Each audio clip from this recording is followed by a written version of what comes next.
Yeah, barring any financial, structural, large scale incident, some sort of credit event, barring a credit event, you can see that inflation has kind of settled in around the 3% range. I've said this for a long time. I've been saying this for over a year, that we will have high perpetual inflation. That's what it's going to be. That inflation is due to fiscal stimulus. That's what's going on. The deficits are creating inflation. As that continues and we have that 3% inflation, well, interest rates are going to stay higher. Now, that's the inflation that we're admitting to. I mean, the real inflation is closer to probably to 7% or maybe even higher. And so we're still running rates that are stimulative. What you want is real rates to be negative in order to continue this charade, which means that you're going to allow inflation to continue on. So I don't see rates going to the Volcker era of the 80s. I don't see them going to 16, 18, 20%, but I can see rates structurally remaining higher here for a period of time as inflation continues to run a little bit hot. Does that mean that the Fed won't lower rates? No, I don't think so. I think there's tremendous pressure from the White House in particular, because they want the economy to be roaring before an election. They want to err on the side of inflation as long as it's not out of control, rather than the side of deflation or recession. So they're going to allow it to continue here, which means that I don't see the Fed raising rates. I can see them lowering them a little bit, but then inflation just becomes entrenched here, which I believe it's entrenched at 3%, 3 to 4%, somewhere in there. Maybe it becomes entrenched at 6, 7, 8%. Luke, I think, believes it could get in the teens.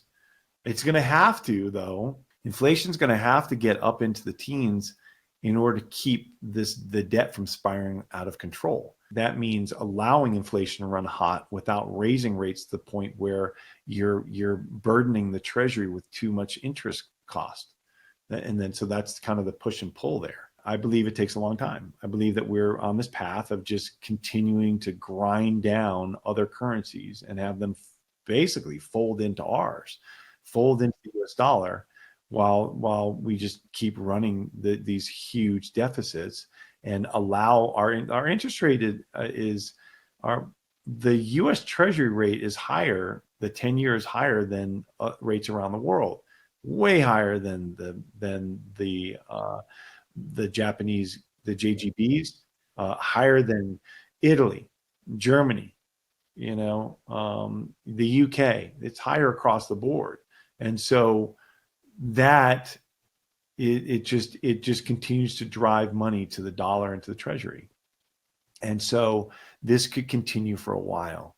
And I think what happens, though, is that they eventually kind of lose control, and inflation gets out of control, and people lose confidence in the long-term treasuries because they're seeing how much purchasing power they're losing every single day. And so why do they want to hold something that's 10 years or longer? And as that happens, then rates are going to structurally move higher. That you're going to see hints of it and an inkling of it. You could see the Treasury say, "Oh, we're going to have to issue $2 trillion this quarter. We expected $500 billion," and the bond market freak out. And you could see something close to a bond market failure where it goes no bid. But that's where the Treasury and the Fed step in, print more, and we start the charade again. And that's just another step toward the inevitability of the US dollar going away. And we can't continue on this path forever. They all know it. They've all admitted to it. The Treasury puts out a report every single year, and they labeled the report last year an unsustainable fiscal path. They literally labeled it for the whole world to see, which is a red flag to not to the world. They're trying to warn Congress. They're like, you guys got to stop spending. We can't keep pumping debt like this. And then you've got Powell said it on 60 Minutes a few weeks ago. Yellen has said it. This is unsustainable. It's unsustainable. It's unsustainable. That's the word they use. This is unsustainable. We all know it. So what do? Are they going to cut spending? No, nobody's going to cut spending. Biden just said he wants to spend $7.3 trillion starting this fiscal year. What?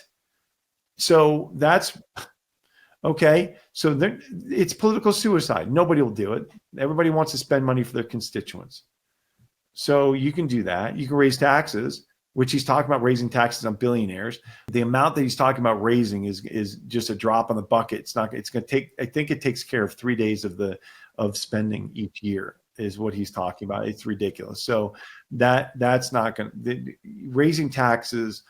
Ultimately, if you raise taxes on companies and people, it just doesn't work. It disincentivizes productivity. It disincentivizes reinvesting back into your company and products, and so your productivity ends up contracting eventually. And so you have a higher tax rate on lower productivity. You get to the same spot.